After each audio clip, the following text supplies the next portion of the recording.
Now that we know that the ray gun will soon be returning inside of Call of Duty Vanguard Zombies, we need to think about the other wonder weapons that are coming to the game. And there is another wonder weapon that very well could return that we have seen in Cold War, and that is the Chrysalax. Now, when the Chrysalax was revealed to us back in the beginning of Forsaken, we saw this picture here with two sticky notes. And the first sticky note says, Carver, one of our teams recovered this from the Dark Aether. Seems to be a schematic for an ancient weapon.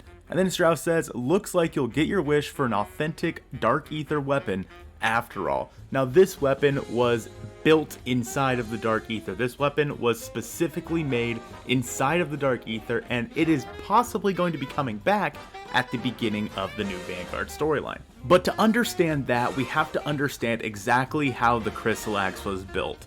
Now, the blueprint says, forged in the pools of Aetheria, two forms the Chrysalax shall take. The Savager, sharp as the mountains in the Badlands of Disparax. The Storm, powerful as the winds of the ocean of Zophoria. For if you are to defeat the one who is many, it will take both to tear him apart. The devoured shall be reborn, their scattered ashes shall be reformed. The Forsaken's torment will be undone when the old ones reign once more.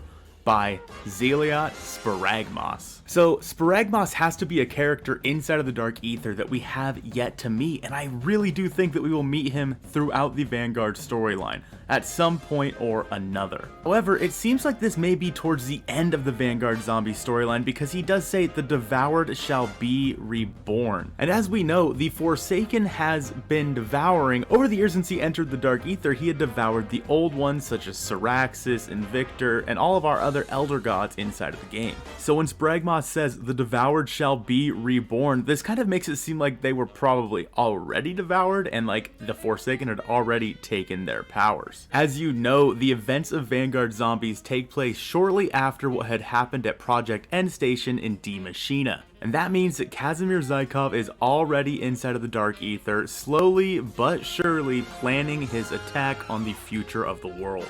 Now, Sparagmos goes on to say that their scattered ashes shall be reformed, the Forsaken's torment will be undone when the old ones reign once more.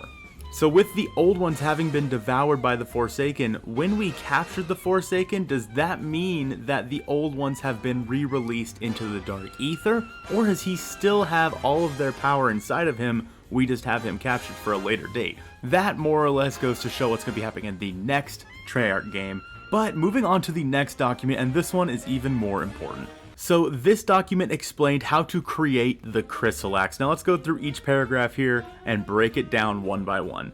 The first one said, created by the blast of the three-headed beast, the geode's sharp edges could cut through Invictor's shield, let alone the flesh of mortal and unmortal.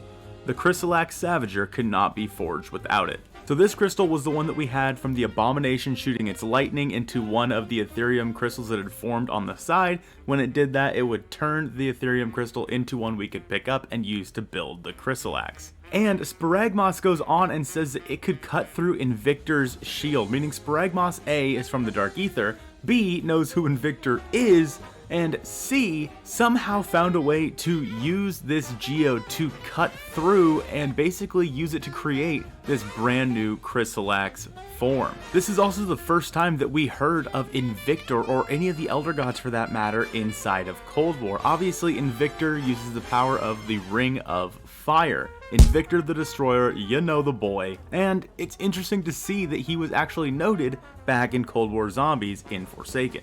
The next crystal says, ripped from the chest of a tormented soul, the crystal heart burns with such vigor it could power the cannons of Nordicus. Be wary, for the fire must remain lit for its potency to be assured. Now, to get this crystal, we had to use a flamethrower or something of the sort on a tormentor inside of Forsaken, and then it would drop a crystal for us that we could grab. Sparagmos goes on to say that this could power the cannons of Nordicus, and for those of you that don't know, Nordicus A is the entity that basically controls the Frost Blast field upgrade inside of Vanguard. And B, Nordicus was also formerly a commander inside of the Forsaken's army. As the Forsaken grew to power and as Zykov grew to power, Nordicus was a member of that army, and his cannons could be powered by this crystal, it says. Well, I mean, that's more of a metaphor than anything else, but nonetheless, they are mentioning Nordicus here as well. And finally it says, the polymorphic crystal can shift its shape seamlessly, the source of the Chrysalax's transformative prowess. A crystal of my own creation, ensuring the weapon cannot be forged without my guidance. Now here, Sparagmos does not know anything about any of the Elder Gods, but it almost kind of sounds like Sparagmos might actually be an Elder God himself, one that we may meet in the future of this storyline, possibly as a upcoming field upgrade that Be'lakor has reached out to, or maybe something that we find a way to use the Chrysalax. Finally, Sparagmos says, by my hand shall the Forsaken be undone. He may have enslaved my disciples, but he shall not enslave me. So it turns out that Sparagmos was some sort of king inside of the Dark Aether, because he once controlled the disciples that we first saw in Mauer Toten. He once controlled the disciples, therefore, once the Zykov Forsaken homeboy took over, but he wasn't able to enslave Sparagmos himself, and Sparagmos wants revenge on the Forsaken. So as we go throughout the storyline of this brand new Vanguard story, it seems like we will finally start to hear from this Sparagmos character from the Dark Aether. We can hear from all the other entities in the Dark Aether, such as Syraxis, Be'lakor, so on and so forth, but we have yet to hear about this Sparagmos in any way, shape, or form. But assuming that as we go throughout the storyline of Vanguard, that Zykov is slowly coming to power and gaining the different entities inside of him and devouring them, there's a good chance that we will finally hear from Sparagmos once he has been taken over by the Forsaken and once the Forsaken has taken his disciples. Meaning that we might have a chance to wield the Chrysalax later on in the Vanguard storyline, because as Zykov grows to power, Sparagmos is building the Chrysalax. And there may be some point where we have to try and fight off the Forsaken inside of the Vanguard storyline, and it will require the Chrysalax. Let me know if you guys would like to see the Chrysalax come back inside of Vanguard Zombies. I hope you have a great rest of your day, and I'll see you soon. I want to give a big shout out to all the channel members over on the channel, and an extra special shout out to all of the Zombie Richtofen members, starting off with hashtag BestMod, Strict Archer, the quippest man in the Southern Hemisphere, Commander_Quip, my guy Ben the Bulldozer, and the man, the myth, the legend, Tis Brandon ZR.